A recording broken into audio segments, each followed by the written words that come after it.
Hello. It is 3:19 p.m. on Wednesday, April 30th, 2025. Mark Kulak, Housatonic.live, named after a river. You are listening to the 280, 280, or 280 series of Housatonic.live. And you're listening to the Swing Out Sister. How many people knew that this was the Swing Out Sister? What a name for a band. Matter of fact, I didn't even know that until I searched for the song.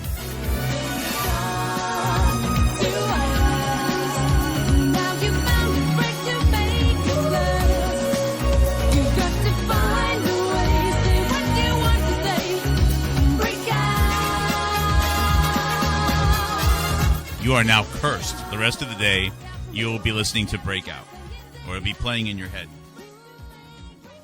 In the 280 series, what we are doing is we are playing the Amazon audiobook narration for the book Germs by Judith Miller, Stephen Engelberg, and William Broad.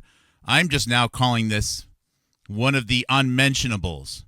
This is one of the unmentionable books that you can never mention. I just listened to maybe an hour or two today. Just various people are talking a lot about 9/11 right now. And this book never comes up, as if this book doesn't exist. I'm going to propose that you could almost use this as a measuring stick. If someone doesn't mention this book, they aren't trying. During the hour that I listened to today, not one person mentioned a name. Dr. Joshua Lederberg. It didn't come up once. Rumsfeld came up all the time. So if Rumsfeld is so relevant to September 11th, 2001, why wouldn't the person who he hired, or appointed, if you will, to run internal Pentagon investigations after 9/11 be a relevant person to mention? Why wouldn't the person that sat directly across the table in 1998 from President Clinton regarding the concerns of bioterrorism be someone to not mention? Dick Cheney comes up a lot in September 11th conversations. Well, Joshua Lederberg worked extensively with Dick Cheney. He even got Cheney on the board of Procter & Gamble, where one of the lead board members and one of the larger shareholders of Procter & Gamble became Joshua Lederberg, or individual shareholders. Anyways, this book is this deadly.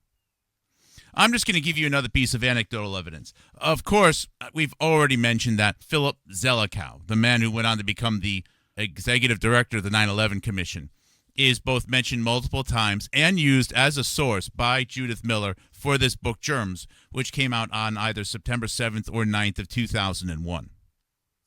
It's innumerable how many coincidental things there are in this book. Meryl Nass, effectively, tangentially, is also in this book, because a lawyer named Mark Zaid, Z-A-I-D, is also in this book. Now, the reason why this lawyer, Mark Zaid, who's a big freedom of information guy, comes up extensively in this book is because he played a role, he was very active in representing United States military personnel that spoke out and refused to take an anthrax vaccine, or specifically the anthrax vaccine from Bioport, the vaccine maker in Michigan, which is understood to be a more traditional or older vaccine product, okay? And there was a huge controversy about this. And then that plant was getting shut down because of violations and everything else. And Meryl Nass, the scientist, also worked extensively with this lawyer, Mark Zaid, Z-A-I-D, who has a short Wikipedia page. If you do a compound search of Meryl Nass and Mark Zaid online, you'll find that Meryl Nass, Mark Zaid, and Matsumoto were three people who were escalating criticisms of Bruce Ivins before Bruce Ivins died.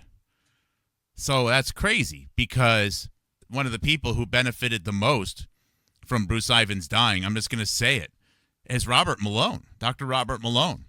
And Meryl Nass is very close with Dr. Robert Malone.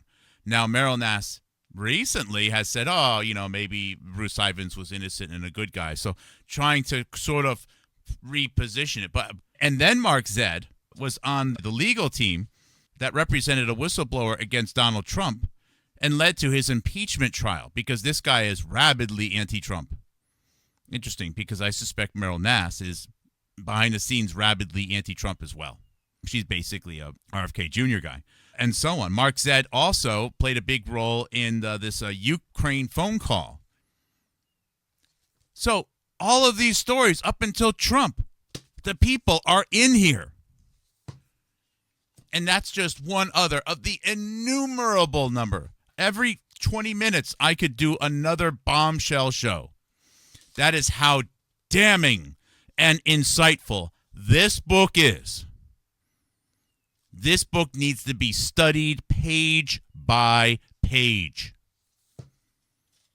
And you will understand 9/11 in the most insightful way possible through this book. You don't need to study the names of hijackers.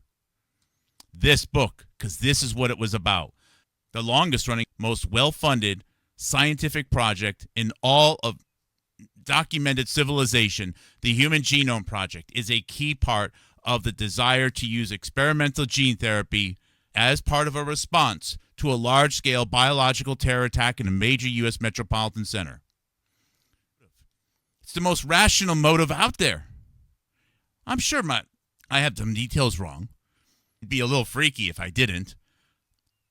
But that is the most grounded, the most likely, the most comprehensive motive for September 11th, 2001 that has been put out by any journalist, any researcher, or captured in any book to this date. Everything else is a sideshow. Many of the conspirators who were involved in that are still on the stage right now trying to masquerade as good people or heroes. So what we're doing here is we are capturing the Amazon Audible audiobook for Germs. When I started this 280 series, I thought this would be a breeze. I believed that I was just going to be able to kick back and enjoy the audiobook along with you guys. And then I would re-listen to it a few times.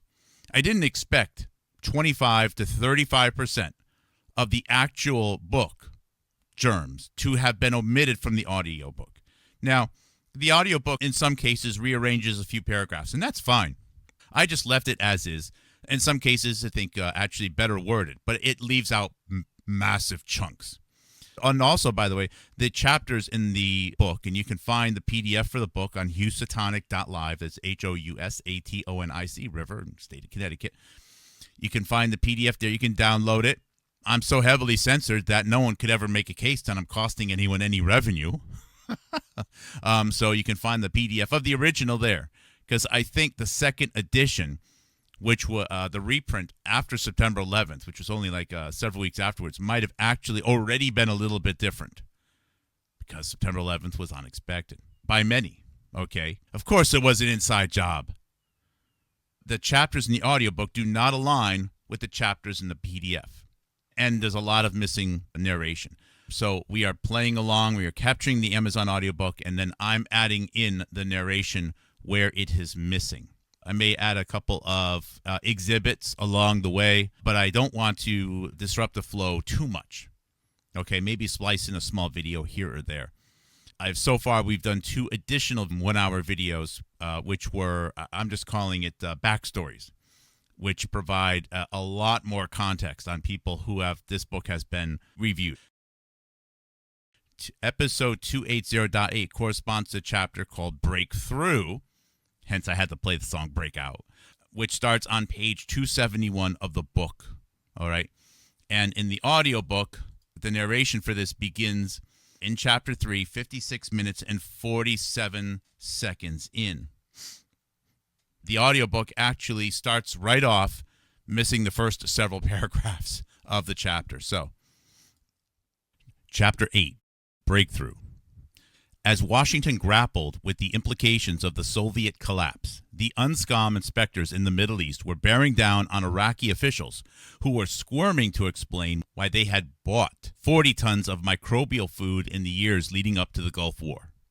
Iraq said that its records proved that the material had been used by laboratories and hospitals or had been lost. The inspectors demanded how. Well, some containers of the germ food had fallen off the back of a truck. other records had been destroyed in an unfortunate fire that had consumed only a single file cabinet. Come on, that's funny. Iraqi officials added that the discrepancies could be explained by post-war riots in which citizens had attacked local research facilities and demolished their scientific supplies. Rolf Ekias and the UNSCOM team traveled to Iraq in late March 1995 to confront Rihab Taha, the Iraqi scientist assigned to escort the inspectors. Why had Iraq used far more microbial food than could be explained by civilian programs? Rihab Taha, who had long trained in Britain and spoke excellent English, burst into tears, begging Rolf Ekias to impose order on his unruly inspectors. Iraq could not possibly have imported 40 tons of growth media, she insisted. The records were in error. She said her aides had done a calculation. If every fermenter in Iraq grew germs nonstop, it would take 26 years to use 40 tons of microbial food. Richard Spurzel, the chief bioinspector, sensed that Ekias was wavering. And, if you don't mind my adding, going back to the Bruce Ivins story, you can read the United States Department of Justice documents showing that Mark Zed and Merrill Nass were among the leading people possibly working together in escalating criticism against Bruce Ivins. And Mark Zed is a key person in this book, amongst hundreds of other people. It should be noted that Richard Spurzel, who died in 2016, was actually, if you look at the New York Times papers, was the first name listed, and people who came to the defense of Bruce Ivins, saying there's no way Bruce Ivins could have technically been capable of doing what he was being accused of doing, which means the top defenders of Bruce Ivins are also in this book. Richard Spurzel, the chief bioinspector, sensed that Ekias was wavering. The calculations sounded impressive, but he was sure that they were incorrect. He sent a United Nations inspector back to Al-Hakam to count the fermenters again. An Iraqi technician acknowledged that several pieces of equipment identified on Iraq's previous declarations as inactivating tanks were, in fact, fermenters. Richard Spurzel returned the next day and showed Rihab Taha UNSCOM's revised estimates. The fermenters at Al-Hakam alone were big enough to have used much of the growth media Iraq had imported, he said. Rihab Taha began shouting, "Who told you this? These are not fermenters. They're inactivating tanks," she said. Richard Spurzel replied, "You told us. But here's the inventory we made yesterday with the Al-Hakam people." Finally, after 4 years of denials and deception, Iraq finally conceded.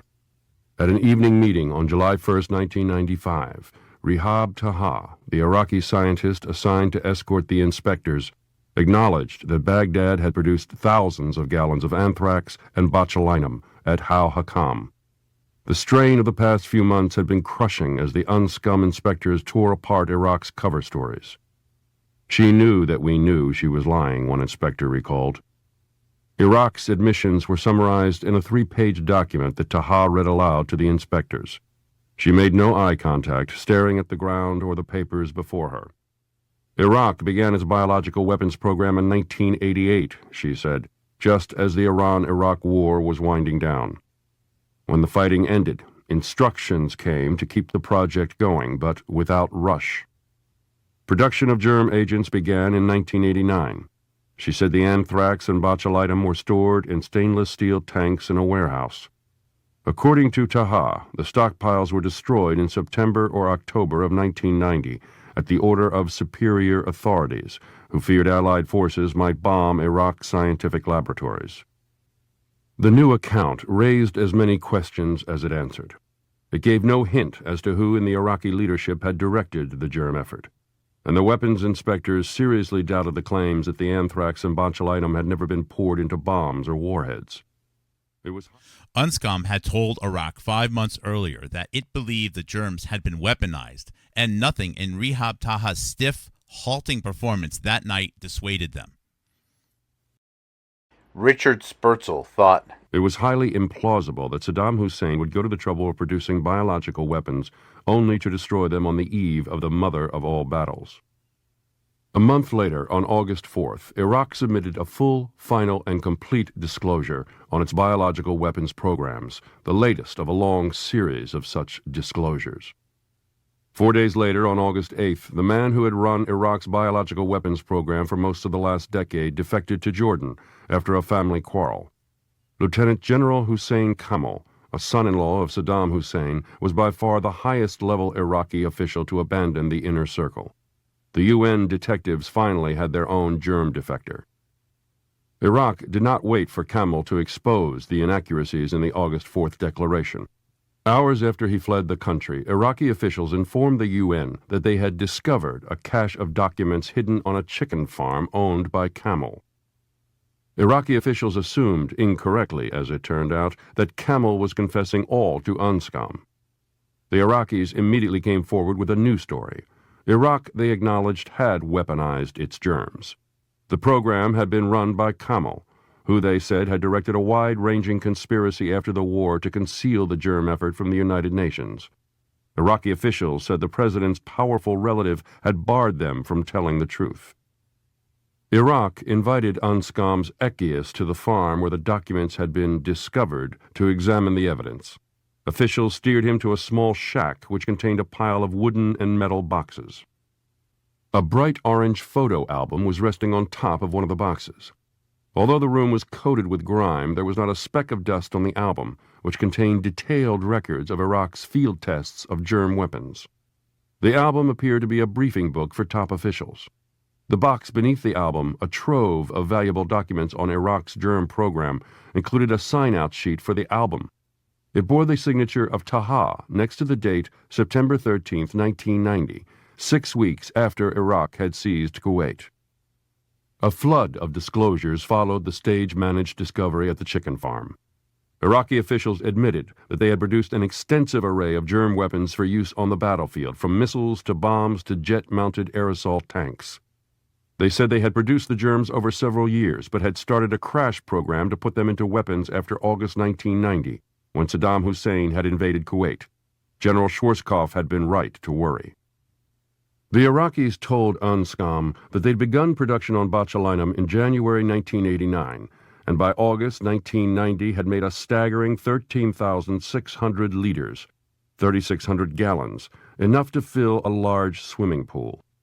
Between June and December 1990, they'd had turned out 8,350 liters, 2,200 gallons of anthrax. A second production line for botulinum was begun in November, just as Allied forces were massing in the desert. By December, it had produced an additional 5,400 liters, 1,400 gallons of the toxin. All told, the Iraqis had made enough germs and toxins to kill every human being on the planet. Neither of these production sites was bombed by the Allies, who had taken them for agricultural or pharmaceutical facilities. Iraq acknowledged that its weapons specialists had tested and produced artillery shells, bombs, and missile warheads that could deliver the germs. The work had begun in 1988, when scientists had tried out an airborne bomb on a test range, killing animals with a cloud of botulinum. A few months later, in July 1988, the scientists had performed several tests with an aerosol generator hung from a Soviet-made military helicopter, using bacteria that simulate the characteristics of anthrax. The invasion of Kuwait, Iraq admitted, gave the weapons work added urgency. In the fall of 1989, Iraqi technicians had developed a new bomb, a biological version of an airplane-delivered munition that floated to Earth with a parachute. The Iraqis had coated the insides of an R-400 bomb and filled some with anthrax and others with botulinum. Iraq said it had made 100 bombs with botulinum, 50 with anthrax. The Iraqi technicians also converted some chemical warheads designed for the long-range Scud missiles to carry biological agents. Iraqi officials said they had filled 25 warheads, 16 with botulinum, 5 with anthrax, and 4 with aflatoxin, a poison from a fungus that causes long-term liver damage. The germ team also made a 2,000-liter tank that could spray anthrax or botulinum from a jet aircraft. American experts considered this one of the most threatening of the Iraqi systems. The bombs and missiles were crude, said one official, but this would have worked. Iraq also said its scientists had begun experimenting with viruses in July 1990, shortly before the invasion of Kuwait. These included camelpox, a relative of smallpox, hemorrhagic conjunctivitis, which causes temporary blindness, and rotavirus, which causes severe diarrhea. The Iraqis said none of these had been produced in large quantities. Shortly before the Allied bombing began, Iraq said its military officers buried 10 of the biological warheads in an abandoned railway tunnel and hid 15 more in pits next to the Tigris River. The aerial bombs, the R-400s, had been distributed around the country. Iraq disclosed that 157 of them were buried near the Azizia firing range and a military landing strip the Iraqis called Airfield 37. On the eve of the Gulf War, in December 1990 and January 1991, Iraqi pilots tested the spray tanks in their fighter planes at the Abu Ubaidi Air Base. Iraq claimed that it had destroyed all of its bombs and warheads in the summer of 1991, but provided no evidence. Iraqi officials offered conflicting explanations of why they had produced a germ arsenal. Chemical and biological weapons, they said, could be used to counter a numerically superior force. Iraqi field commanders also had the authority during the Gulf War to launch a retaliatory germ strike in the event of a nuclear attack that destroyed Baghdad. Unscombe noted dryly that this does not exclude other possible doctrines for using biological weapons. The Iraqis' account of their program and where they hid their biological weapons matched the information obtained by the CIA in the summer of 1991. The CIA's spy, or spies, had correctly identified 3 of the 4 locales in which Baghdad had buried its germ arms. The CIA reports had pointed to Al-Hakam and Fudulaya, 2 of the places where Iraq operated production facilities. Even the account of the bomb sizes appeared to match the Iraqi disclosure. Iraq said it had poured its germ agent into R-400 bombs, which had a capacity of about 90 liters, and into warheads for the Scud missile, which held 145 liters, just as the CIA reports had said. I'm observing that Richard Spurzel's name is frequently not being said in the audiobook. How much of a threat were the Iraqi germ weapons? Years later, Richard Spurzel and American intelligence officials still struggled to answer the question. Baghdad told Unscombe that the anthrax and botulinum produced at Al-Hakam were liquid, the most primitive form of biological weapons. Iraq had rushed biological bombs to several military airfields just before the war began. But the Iraqi R-400 was a highly inefficient way to deliver death. Most of the pathogens were killed when its conventional explosive detonated. Richard Spurzel and the Unscombe team were more impressed with the aerosol generators and spray tanks. If the Iraqi pilots had been able to evade the Allied air defenses, they could have carried out a significant attack. Unscombe had no evidence that Iraq had ever made freeze-dried, powdered form of anthrax invented by Patrick and the American offensive program. But the sample of biopesticide taken from Al-Hakam was worrisome. It showed that Iraqi technicians had the skills to produce dried agent of exactly the right size. If Iraq had ever resumed making germ weapons, they would surely be much more deadly. Even as the extent of Iraq's deadly research was coming to light, officials in Washington were still struggling to make the case for anthrax vaccinations. On July 25th, Stephen Joseph, the Pentagon's top civilian health official, sent Admiral Owens, the Vice Chief of Staff, a memo assuring him the vaccine was both safe and effective. Admiral William Owens, one of the Pentagon's most innovative thinkers, was skeptical of the push to vaccinate select troops against anthrax. He had an array of arguments against the program. The vaccinations would be militarily useless. If the United States inoculated its forces against anthrax, he told colleagues, adversaries would just shift to botulinum or some other agent. Anthrax vaccinations would complicate the delicate diplomacy of coalition building. How could the United States persuade allies with unprotected troops to join an international alliance as it had for the Gulf War? More fundamentally, Owens believed that inoculations would touch off a biological arms race. Joseph's memo sought to overcome some of Owens' objections. The files at Fort Detrick and the FDA, he said, contain no reports of serious injury caused by the vaccine. Some people had suffered mild to moderate side effects, but they were temporary, comparable to those seen with children's vaccines. Joseph assured Owens that the Michigan vaccine worked well against the aerosolized form of anthrax. Data from animal studies, he said, is quite convincing that the anthrax vaccine is an efficacious product. The memo left some things unsaid. An unvarnished accounting of the vaccine's drawbacks and selling points would have taken up many more pages and would have given Owens a lot more ammunition to fight the program. In fact, there were some questions about whether the Michigan vaccine was effective against the full array of anthrax strains available to germ warriors. While the vaccine had performed well on rhesus monkeys in the fall of 1990, a number of other studies on guinea pigs and mice had found less impressive survival rates, as low as 10% with some strains of anthrax. In early 1995, as the debate in the Pentagon over the program was heating up, Army officers circulated a proposal to start work on a new genetically engineered anthrax vaccine. Recent reports, it said, suggest that the existing vaccine may not provide universal protection against all strains. Note that the book says the debate in the Pentagon over the program was heating up. Army officers circulated a proposal to start working on a new genetically engineered anthrax vaccine. If you go to Houstonic.live, click on playlist 2024, you'll see this video here that we shared from last year. This is an October 15th, 1998 Pentagon press briefing. The subtitle is Navy Researchers Reach Milestone in Developing a DNA Vaccine. Captain Michael Doubleday, United States Navy, Deputy Assistant Secretary of Defense, Public Affairs, introduces Captain Dr. Stephen Hoffman, United States Navy, Navy Medical Research Center, Bethesda, Maryland. Also present is Dr. Daniel Carucci and Alan B. Schreiber, who, last name Schreiber, who at the time is the president of Vical Corporation, VICAL.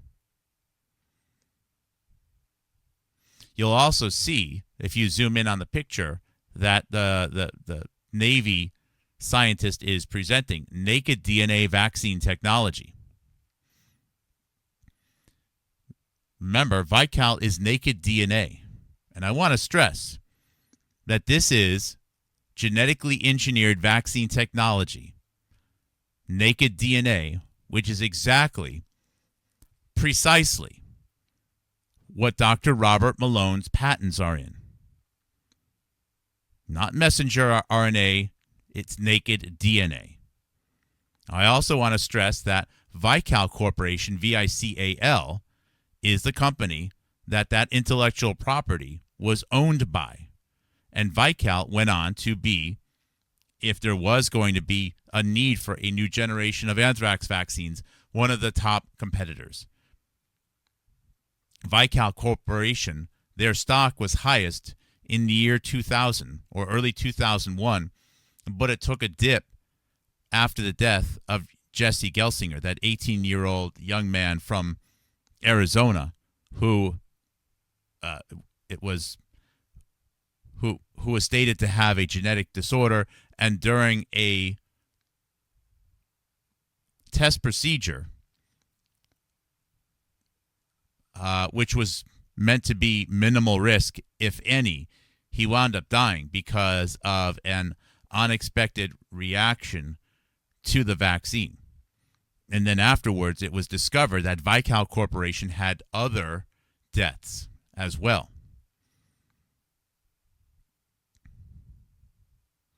Now, Robert Malone went on to actually be a whistleblower of sorts, reaching out to a reporter at the New York Times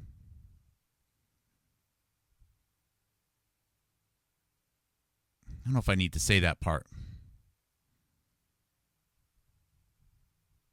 But I will say that the scientist that was then assigned to run those hearings and even went to the United States Capitol to speak at an open hearing regarding the potential and the recent failures at that time of gene therapy was the senior scientist at the Salk Institute, Dr. Inder Verma, who, again, is a man who doesn't speak right now because it was suggested that he was such a difficult person to work with that Robert Malone, amongst several other women, have to deal with lifelong post-traumatic stress disorder from that Inder Verma. All of these things are coming out now. And all of these things, which are so important at the present, I keep saying, are right there when you dig into the details, sentence by sentence, of the unmentionable book of 9/11 Truth.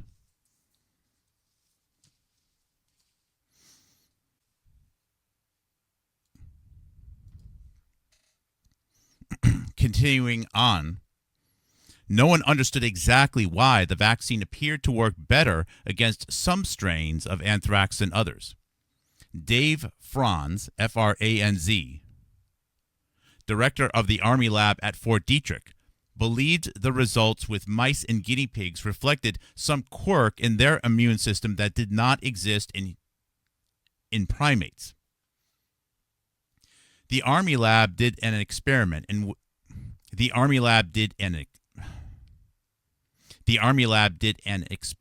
which immunized monkeys were exposed to a strain that had defeated the vaccine in rodent tests, and all survived. The main component in the Michigan vaccine, protective antigen, prevents the disease by blocking the Bacillus anthracis toxins from penetrating the cells of the host. If all anthrax strains used similar mechanisms to infect animals, as Franz believed, the vaccine should be effective against all of them. Additional experiments in which primates were tested against more of the strains would help settle the question. But Franz had little money for such research in the mid-1990s, and rhesus monkeys were expensive. Franz was confident the vaccine was effective, but he phrased his briefings carefully, pointing out the limits on what could be concluded from animal models. Franz would tell his colleagues, "You're protected if you're a rhesus monkey." The original trials of the anthrax vaccine in the late 1950s had never resolved the issue of whether the vaccine protected people against inhaled spores.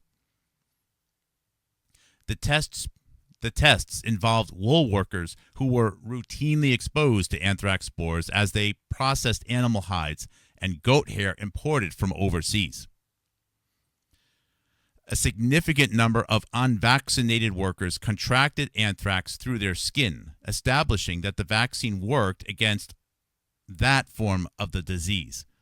But only 5 of the unprotected workers fell ill with inhalation anthrax, not enough to draw any conclusions. There is also one bit of anecdotal evidence. A secretary at one mill who had not received the inoculations walked into the factory floor and contracted the respiratory form of the disease. Her unvaccinated coworkers remained healthy. Those tests were conducted with an earlier version of the vaccine developed by Merck and Company. By the time the Michigan lab had completed work on its own similar product in the 1960s, the wool industry was still dying. The wool industry was dying, and there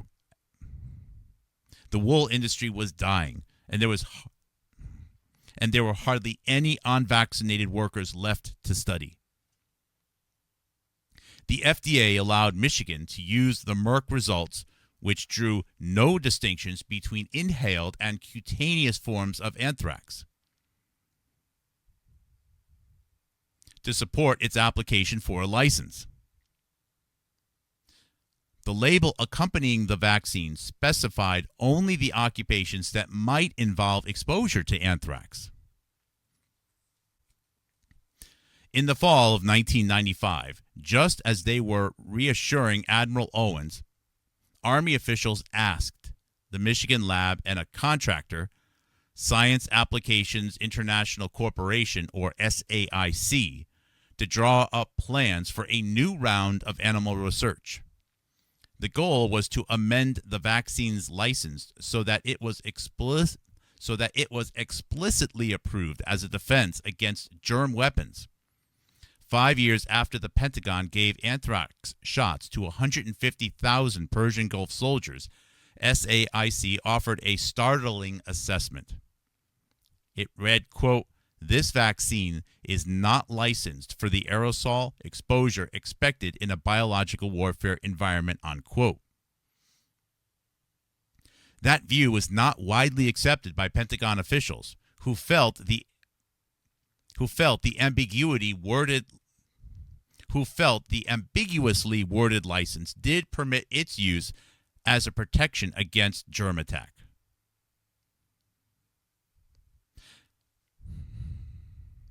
SAIC said it was also planning animal studies that would examine whether full immunity could be attained with fewer shots. If the experiment was successful and the FDA could be persuaded, the logistics of administering the drug would become much easier. Several recent experiments with primates had suggested that the vaccine was effective after only 2 injections. The FDA-approved regimen of 6 shots was based on guesswork, not science. Researchers testing the vaccine decades earlier doubled the number of shots, from 3 to 6, after some of the vaccinated wool workers had contracted anthrax. Questions of vaccine efficacy are inherently difficult to settle. The lethal nature of anthrax precluded testing on people, and no reliable animal model had been found. Immune systems of primates, mice, and guinea pigs resembled those of human beings, but researchers at Fort Detrick were still looking for ways to achieve a more precise correlation. Admiral Owens' qualms about the safety of the anthrax vaccine came at a time when Persian Gulf War veterans were growing increasingly concerned about their health. Thousands of servicemen were reporting systemic illnesses with a host of mysterious symptoms, from memory loss to muscle and joint pain. Doctors could find no immediate cause, and Joseph suspected that much of the sickness stemmed from combat stress. The veterans insisted that their illnesses were caused by the medicines they were given, the air they breathed, or, perhaps, exposure to low levels of Iraqi biological or chemical weapons. Some blamed the anthrax inoculation. There was no evidence that the Michigan vaccine had ever caused such long-term problems. But if the military were challenged on this, it would have difficulty defending its position. Because such poor records had been kept of who received the anthrax and botulinum shots during the war, it would be difficult, perhaps impossible, to conduct a scientifically valid long-term study of their effects. On the morning of October 31st, 1995, the Senate's Permanent Subcommittee on Investigations opened its hearings on Shenrikyo. John Sopko, Senator Nunn's aide, had obtained a wealth of information about the Japanese group, and reporters were handed a report prepared by the panel's Democratic staffers that described Shenrikyo's global quest for chemical and biological weapons. In this opening statement, Senator Sam Nunn sounded a favorite theme: the dangers posed by the fall of the Soviet Union. Never before, he said, had the collapse of an empire left behind tens of thousands of nuclear, chemical, and biological weapons, and the scientists who knew how to make them. The Tokyo attack deepened the threat. Sam Nunn declared the scenario of a terrorist group either obtaining or manufacturing and using a weapon of mass destruction is no longer the stuff of science fiction or even adventure movies. It is a reality which has come to pass. Senate hearings are political theater. Witnesses are paraded before spotlights to recite canned testimonies that have been closely reviewed by their bosses. The serious work of government does not take place in such public forums. but the permanent subcommittee's hearings on Aum Shinrikyo were different, pointing out in vivid detail how little America's vast intelligence apparatus had known about the Japanese cult before the attack. On the second day of the sessions, after hours of testimony on Aum Shinrikyo's procurement efforts in the United States and elsewhere, Senator Nunn asked top officials from the FBI, the Pentagon, and the CIA what seemed a straightforward question. Had anyone detected the threat posed by the cult before the subway attack? John O'Neill, the FBI's chief counterterrorism official, said the Bureau had only a small office in Tokyo, which acts as a liaison to the Japanese authorities, whom he accused of being tight-lipped. John O'Neill said, "We received no information from the Japanese National Police." Gordon C. Ohler, that's O-E-H-L-E-R, Gordon C. Ohler, chief of the CIA's Non-Proliferation Center, said it was up to the local authorities to detect cults like Aum Shinrikyo. He said, "The world is full of very crazy organizations that have designs against the United States. You are certainly welcome to argue that, quite frankly, we have not followed religious cults around the world, and we do not have, right now, the resources to be able to do that." The CIA, Gordon Ohler said, had taken note of the earlier gas attack in Matsumoto, which turned out to have been a dry run. But he said the agency had believed the initial Japanese reports that the case was closed with the arrest of the local man. Senator William S. Cohen reminded Ohler that Kyle Olson, the Washington consultant hired by Japanese television, had given a report to government officials months before the Tokyo subway attack, suggesting that the Matsumoto gassings were the work of terrorists. Senator William Cohen, who was a former vice chairman of the Senate Intelligence Committee, said, "From what I can detect, the report was ignored." William Cohen and his colleagues pressed their attack. What about the threat against President Clinton in the Aum Shinrikyo magazine article? It was, Gordon Ohler said, quote, "the kind of thing we see routinely around the world," unquote. Cohen snapped back, "This is not routine. This is not one of those routine sightings here.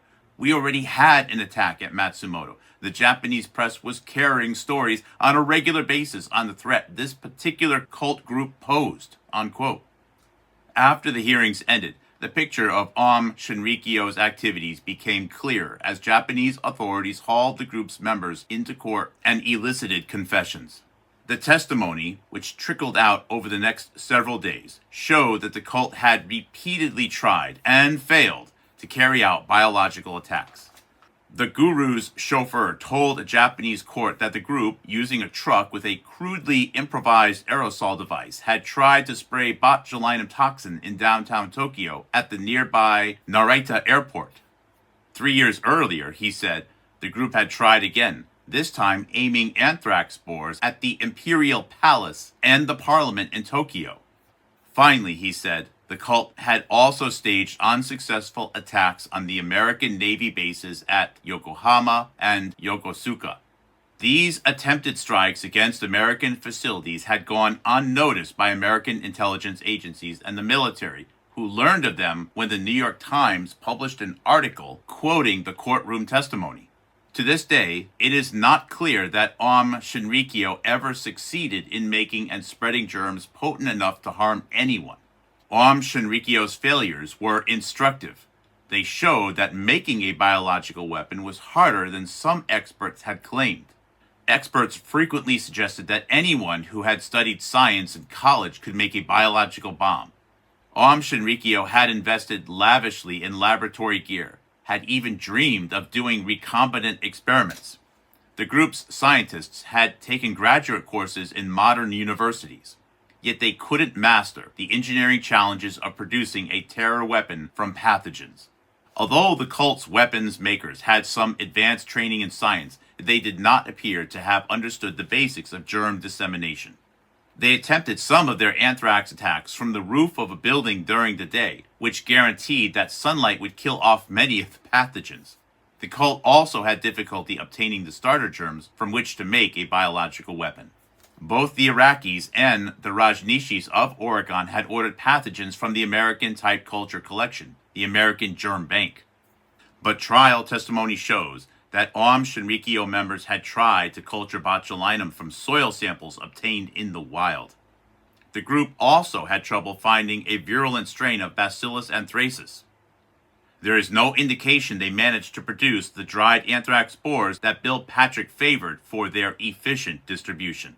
A team of Japanese and American scientists in time reported that a sample taken from the site of a July 1993 attack by the cult matched the Sterne strain, a weakened form of anthrax used to make animal vaccines.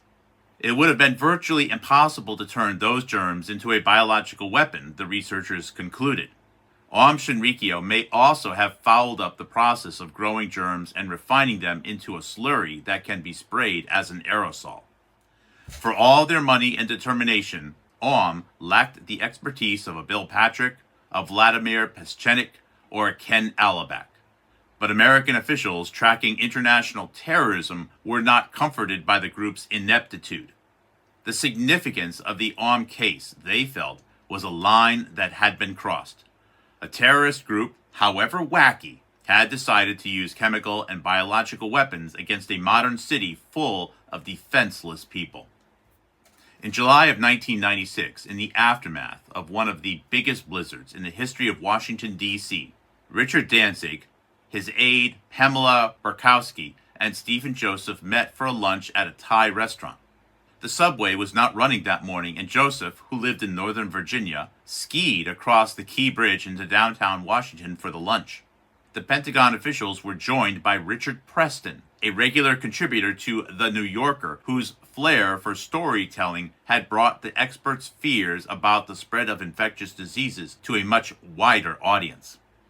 4 years earlier, Preston had been searching for a way to write a popular book about the dangers posed by exotic viruses. The science was dense, and Richard Preston told Joshua Lederberg he needed a story that would draw in ordinary readers. Joshua Lederberg casually mentioned an outbreak of Ebola virus among monkeys at an animal supply company in suburban Washington. Richard Preston asked, "How bad was it?" Lederberg replied, "Pretty bad." Army officials dressed in spacesuits had killed every single monkey that might harbor the disease. That conversation led to The Hot Zone, a non-fiction book published in 1994 that read like a thriller and helped put Lederberg's concerns about emerging diseases on the public agenda. Some of the strongest passages describe the panic of health officials as they realized what the virus might do to the population of Washington if it escaped and began infecting people. As he was completing The Hot Zone, Richard Preston learned a fascinating fact. Ebola virus was on the military's list of possible biological warfare agents. As he began thinking about his next book, he toyed with the idea of writing a novel structured around a germ attack by terrorists. Richard Preston returned to Joshua Lederberg and said he was thinking about a book on biological weapons. The Nobel laureate was discouraging, saying it was best not to say too much publicly about the potential of germ weapons. Richard Preston was not dissuaded and began researching the novel as if it were a work of nonfiction. He interviewed government officials and discovered that few of them knew anything about the biological threat. Those who did, however, were deeply worried. Richard Preston sketched out a plot for his novel in which a terrorist group dispersed anthrax in a metropolis. He discussed the outline with an FBI source who asked him to reconsider. The threat from anthrax was just too real. It would not serve the public to have a book appear that vividly described its powers. And so the author revised his storyline to focus on a less plausible germ, a biologically engineered superbug. Richard Preston's novel was well underway in January of 1996 when he was invited to lunch with Danzig by Commander James Burrons, a medical doctor who had been tutoring the Navy undersecretary on the fine points of germ weapons. James Burrons, last name spelled Burans. James Burrons directed the Navy's biological research programs, and his unit had developed a portable laboratory that could perform on-the-spot tests of biological samples. It was exactly the sort of device the Army lacked when it accompanied the FBI on the covert break-in at the Shenrikyo offices in New York. The conversation was freewheeling. Was the biological threat real? What could the United States do to improve its defenses?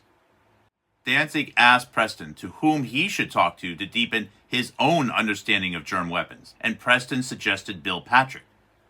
Stephen Joseph asked, "What are you writing your next book about?"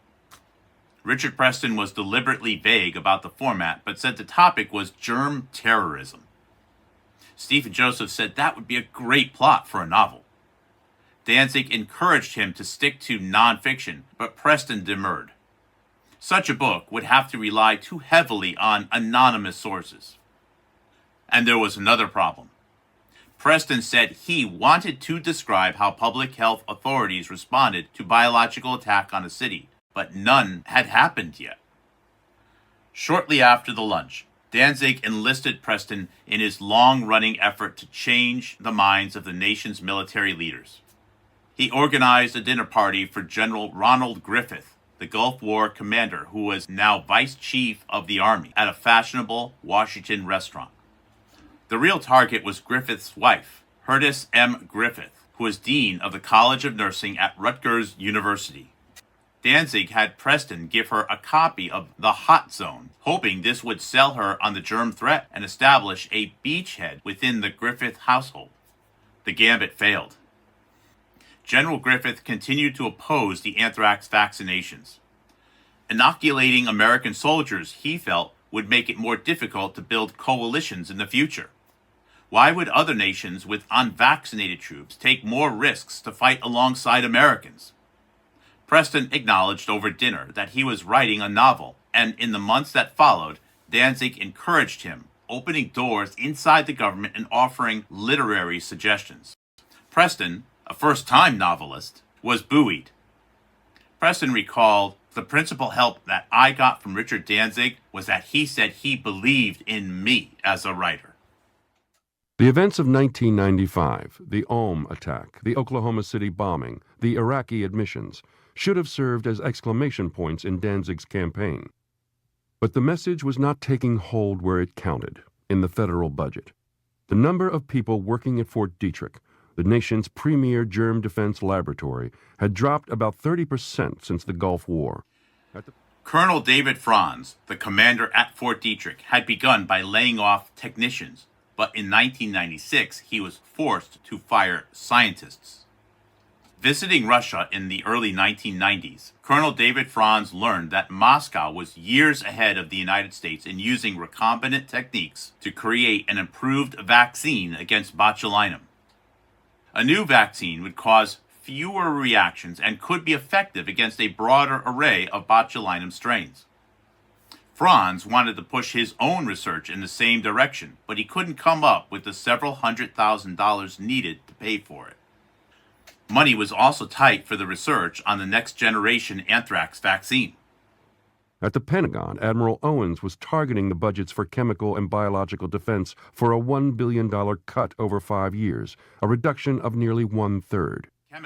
Owens felt the chem and bio programs were poorly managed and even wasteful. They were not spending enough money on developing better vaccines.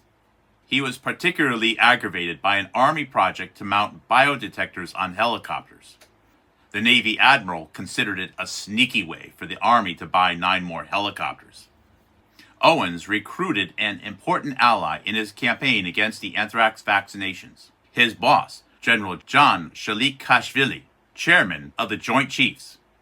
In the chairman's program's assessment, which is a Pentagon planning document, Shalikashvili endorsed Owens' key recommendations, calling on the Pentagon to stockpile vaccine and invest in developing better antidotes.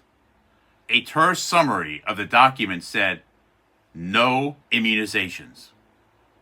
Shalikashvili endorsed Owens' idea of brandishing the nuclear deterrent against potential biological foes, suggesting that the United States warn its adversaries that, quote, "The use of biological weapons against United States personnel will result in a response involving the full force of our capability," unquote. Shalikashvili supported the idea of inoculating the troops, but he felt the questions about the vaccine's efficacy remained unresolved. He also believed the Pentagon should do more to show that there was no connection between Gulf War syndrome and the anthrax shots. Shalikashvili said, quote, "We were suffering very low credibility with many groups on this subject. Not just the vets, but Congress and others as well," unquote. A new General Accounting Office report summarized the low standing of chemical and biological defense in the Pentagon. American soldiers, the auditors wrote, face many of the same problems they confronted during the Persian Gulf conflict in 1990 and 1991. Local commanders were using money designated for chemical and biological training to pay for operating expenses. 3 of the Army's 5 divisions were missing half their required protective suits and other items critical for defense against a germ or chemical attack. U.S. forces continue to experience significant weaknesses in 1. Donning protective masks, 2. Deploying detection equipment, 3. Providing medical care, 4. Planning for evacuation of casualties, and 5. Including medical and biological issues in operational plans. The report blamed the military's senior officers, the Joint Chiefs, and the regional commanders around the world for failing to give the issue a high priority. Successful leadership in government agencies is about picking your battles, about knowing when to give up. Danzig had plenty of other issues to worry about as Undersecretary of the Navy. Still, he refused to accept defeat. If the Joint Chiefs did not see the need to inoculate the troops or build biodefenses, it was because the case had not been made effectively. Owens retired at the end of February. Danzig redoubled his efforts. In early 1996, Congress moved to tighten control over laboratories and companies selling pathogens to scientists and medical researchers. The previous year, a right-wing Army veteran in Ohio named Larry Wayne Harris had bought 3 vials of plague bacteria for about $300 from American Type Culture Collection. Harris had placed the order by using the state laboratory license number of the scientific company where he worked as a microbiologist. He eventually pleaded guilty to 1 count of mail fraud, the most serious charge possible under existing law. The case, which broke soon after the Shenrikyo attack, received widespread publicity. A March 6, 1996 hearing before the Senate Judiciary Committee was dominated by a discussion of Harris, a survivalist who said he had bought the germs to make his own plague antidote. Even the American Type Culture Collection called for tighter rules that would go beyond the Commerce Department's 1989 ban on exports of germs to countries such as Iran and Iraq. The committee's chairman, Orrin Hatch of Utah, said, "It is apparent that there have been kind of an ignoring of the potentials for harm." Weeks later, Congress passed a law that imposed tough rules on the domestic transfer of pathogens and made it a crime to threaten a biological attack. The estimated 200 U.S. laboratories that maintain germ collections would have to register and submit to federal inspections. Elsewhere on Capitol Hill, Senator Nunn and the Investigations Subcommittee were preparing for a new round of hearings in the implications of the Shenrikyo case. The Georgia Democrat was planning to leave Congress at the end of the 1996 session, and his name was already attached to the program that provided American money to Russian military scientists pursuing domestic projects. He wanted to do something for domestic defenses against germ or chemical attack. The image of the Tokyo emergency personnel choking in the sarin fumes continued to haunt Nunn and John Sopko, his investigator. The Georgia Democrat wanted to do something for domestic defenses against germ or chemical attack. Bill Richardson, the recently retired Pentagon expert who was advising the committee, told Sopko that a modest program, $35 million a year at most, could train emergency personnel in key cities. Sopko responded, "Nunn's going to retire. We may never get another shot. Let's make it $100 million. The subcommittee focused on civil defense at its hearings, which opened on March 27, 1996. A staff report written by Sopko and his colleagues asserted that terrorist attacks with germs were all but inevitable. The threat of a terrorist group using a nuclear, biological, or chemical weapon is real, the report said. It is not a matter of if, but rather when. Senator Nunn, the New Mexican Republican Pete Domenici, and the Indiana Republican Richard Lugar closed ranks around a plan to train first responders in 120 cities. At the Pentagon, Richard Danzig began courting the vice chiefs, organizing a new round of seminars that took on the arguments against anthrax vaccinations one by one. To the oft-repeated view that nuclear weapons were a deterrent, Danzig responded that rogue nations could attack the United States through surrogate terrorist groups. American presidents were reluctant to order punishment unless they had undeniable proof of culpability. Intelligence officials, he reminded the vice chiefs, had argued for years over whether the 1989 bombing of Pan Am Flight 103 could be linked to Libya, Iran, or Syria. Danzig brought in Josh Lederberg to address the scientific objections. Some of the vice chiefs had said anthrax vaccinations could be delayed because researchers would soon produce a single inoculation that would protect against multiple diseases. Not so, Lederberg told them. Such a vaccine was still years, if not decades, away. What of the view that genetic engineering rendered vaccinations useless? Lederberg patiently explained why making superbugs that could survive outside a test tube was harder than commonly understood. You'll have substantial gains if you inoculate, he assured the officers. In the spring of 1996, a serious obstacle to the plans for vaccinating the troops surfaced. Two teams of consultants who had visited the aging Michigan lab warned that it stood a substantial chance of flunking its next FDA inspection.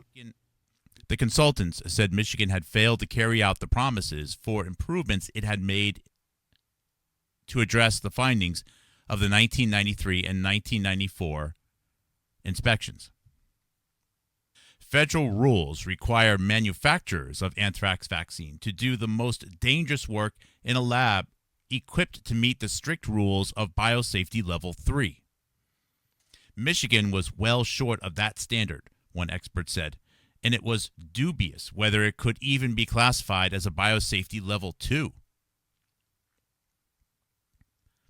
One of the senior Pentagon officials overseeing the lab, General Walter Busbee, that's B-U-S-B-E-E, sent an email to his colleagues urging them to begin considering what they would do if the FDA shut Michigan down. Walter Busbee wrote that he tried to plant the seeds of doubt about the facility at Danzig's most recent meeting with top officials. He wrote, quote, "No one really responded," unquote. Busbee's aides scrambled to figure out whether anthrax vaccine could be bought anywhere else. The only other manufacturer of anthrax vaccine outside Russia was Britain's Porton Vaccines, which would need 6 months to gear up for producing 50,000 doses a week.